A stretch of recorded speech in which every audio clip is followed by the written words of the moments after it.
I'm sorry, Catherine. I truly apologize. Those guys aren't family at all. I feel so pathetic. The moment I saw his rare tears flowing, I made a huge decision in my heart. I paid off $200,000 in debt, rebuilt my in-laws' small diner in the countryside, and even built a 2-family home for my mother-in-law who needed care. Yet, she wouldn't let us live in the new house and intends to hand over both the shop and the house to my brother-in-law? Such a ridiculous thing. This shouldn't be allowed. I'll make them regret this. I won't tolerate it any longer. I can't forgive them anymore. Thinking that, I managed to suppress my trembling hand in anger and took out my smartphone from my jacket pocket. It was time for revenge on those who used and mocked us. I am Catherine, turning 30 this year. I work as a business consultant at a company in California. My husband Tom is the same age as me and works at a popular restaurant where his skills are recognized, and he works hard as a deputy chef. He doesn't talk much usually, but he's a very hard worker, kind, and sincere husband. Today we were dining with Emily, our mutual close friend, at our home. What? Is that true? You're both going back to your hometown? With a wine glass in hand, Emily's eyes widened in surprise as she asked again. Yes, that's right. My father-in-law fell ill, so we decided to go back and Tom will take over the family's diner. I feel bad for Catherine quitting her job, but the family diner is an important place for me, and seeing my father there was the reason I aspired to be a chef. That's important too, but even with the beautiful dish Tom prepared in front of her, Emily didn't dig in, but instead poked at her food, looking like she wanted to say something. Childhood friends Emily and Tom are from a coastal district far from California. Emily moved to California for further studies and met me when we entered the same university. Coming from a wealthy family and being a cheerful, ladylike person, Emily had a different personality than me, but we strangely got along well and became best friends. And then Emily said, "You two are definitely a perfect match," and introduced her childhood friend Tom to me.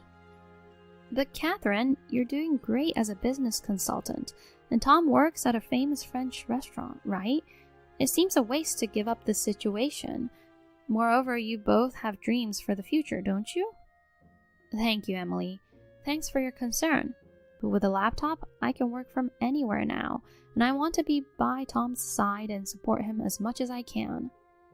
Okay, I get it. Good for both of you. When I visit our hometown, let me taste Tom's delicious cooking. Thanks, Catherine.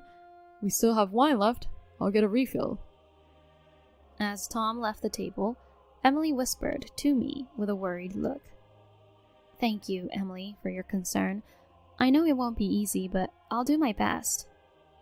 I'm grateful to have such wonderful friends. Though I'm apprehensive about the uncertain future, I believe everything will be okay. Time passed since our farewell party with Emily, and we, as a couple, moved to Tom's hometown. Little did we know about the trials that awaited us. Upon hearing that my father-in-law was hospitalized, I went to visit him. He looked much frailer than I expected, lying in his bed. It seems I don't have much time left. The doctor told me it's terminal cancer. My father-in-law, who is as reticent as Tom, said quietly. I had braced myself for such news, but hearing it from him directly was a tremendous shock. He was always hardworking, with his main hobby being collecting unique antique ceramics and dishes. He had always been kind to Tom and cherished him since he was young. It's okay, Dad. Focus on your treatment without worrying. Father-in-law, it will be all right. Please leave it to us. Saying that, Tom held his father's hand, comforting him. Tom, you found a good wife. Just as I was on the verge of tears, moved by how considerate my father-in-law was even towards me, a shrill, loud voice echoed throughout the hospital room. Oh, excuse me. If you're here, you should have let me know. Both of you, come over here. I have something important to discuss. Surprised, I turned around to find it was the mother-in-law. even though she suffers from high blood pressure. Raising her voice like that, I worried it might increase her blood pressure even more. Born into a prestigious family that owns multiple lands in their hometown, she was pampered by her grandparents. Maybe because of that upbringing, she's quite self-centered. My father-in-law, who married into her family, was always submissive and followed her every command. Furthermore, just because John, the younger brother, resembled her, she favored him. On the other hand, she seemed to neglect Tom, who looked more like his father. I've always felt that the overbearing mother-in-law and I weren't the best match. You know, I have something to discuss about the shop. Well, it's about money. As she started talking, the situation with the store was worse than I had imagined.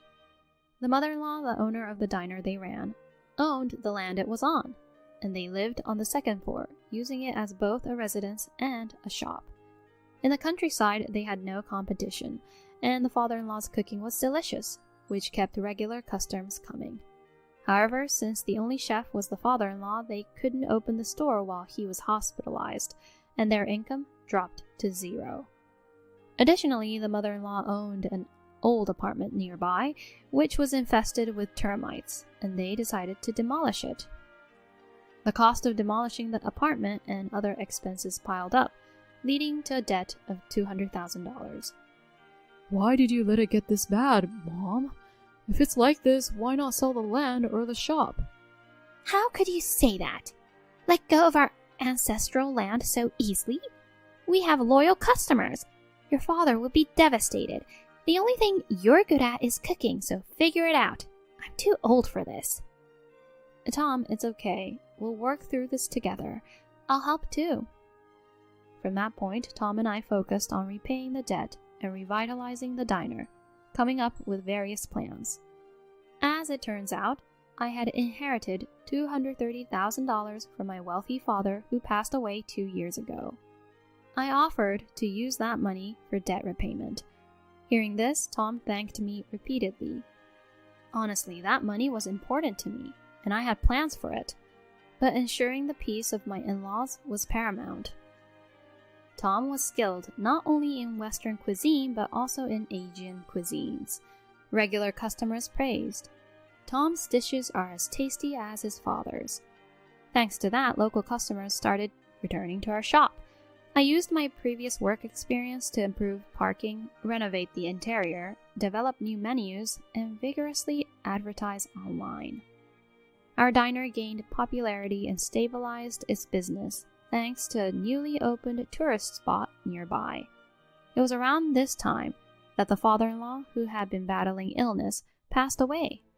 We, the couple, were the ones by his side during his final moments.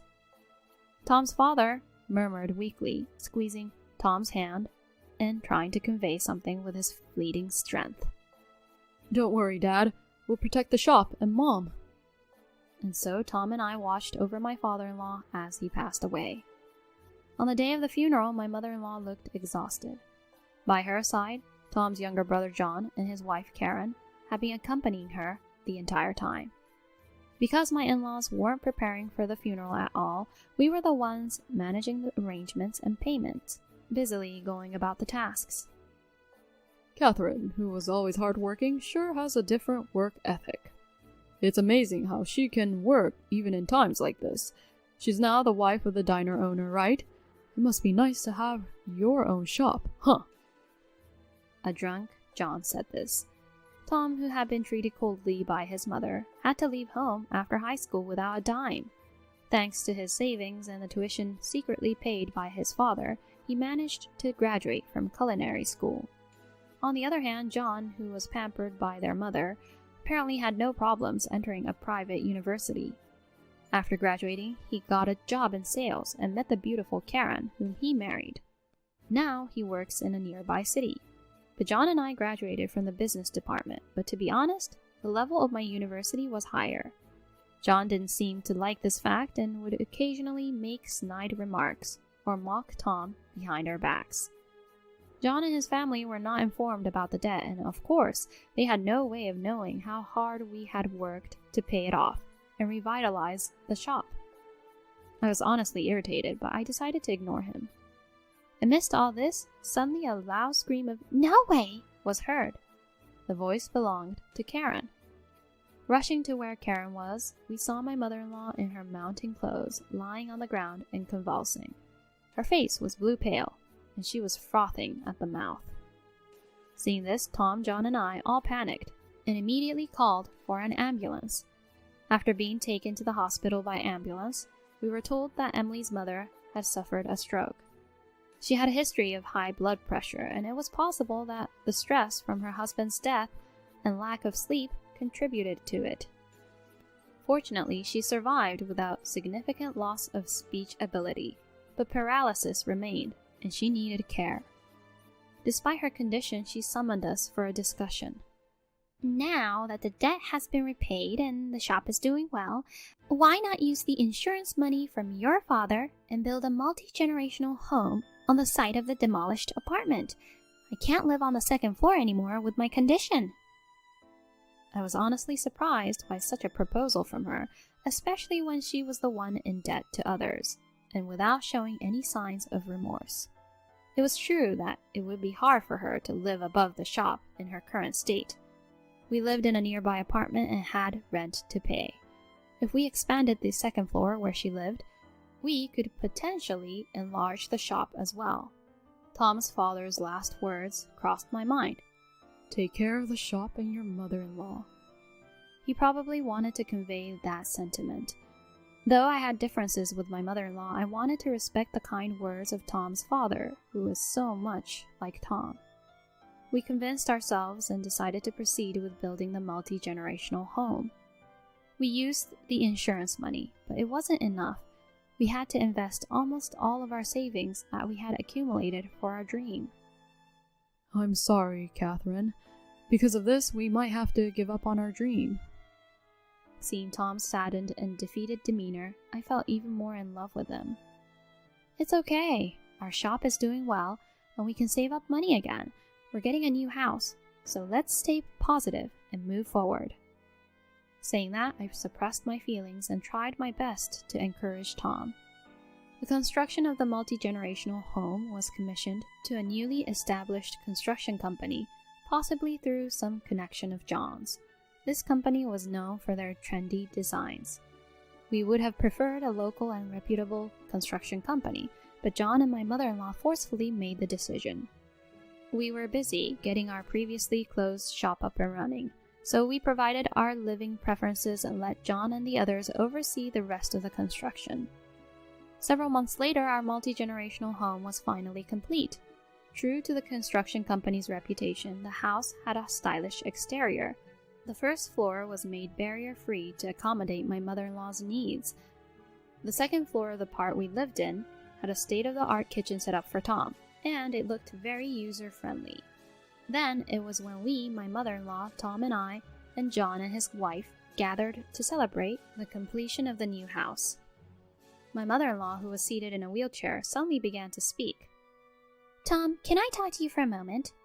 At that moment, I had a bad feeling about her request. What if she's about to make an unreasonable demand? Well, I want John to take care of the shop. Since John and his family will live with me and take care of me, you and Tom can return to California. This was unbelievable. We paid off a debt of $200,000 with the inheritance I received, and Tom and I worked hard to rebuild the shop and even made it a popular place. And we even built a new house according to my mother-in-law's wishes. After all we've done, she wants to push us out and leave everything to John? Just as I thought. It's become a pretty stylish house. Well, you can leave the rest to me, John said with a smirk. I'm so excited to cook in such a lovely kitchen, Karen cheerfully exclaimed. Wasn't that kitchen intended for Tom? What are they so excited about? Their attitude is just too much. So, please don't come here anymore. I don't need Dad's old dishes, so you can take them back as a memento. They don't fit the modern style of this house. John, grinning, brought over a box filled with old dishes that his father had collected. I felt dizzy. You have no more business here, right? Maybe it's time for you to leave. My mother-in-law's cold tone made me feel incredibly uncomfortable. I held back the urge to shout at her, took Tom's arm and tried to leave. Just before exiting, I looked back and saw the sneering faces of my mother-in-law and John, which made me feel even worse.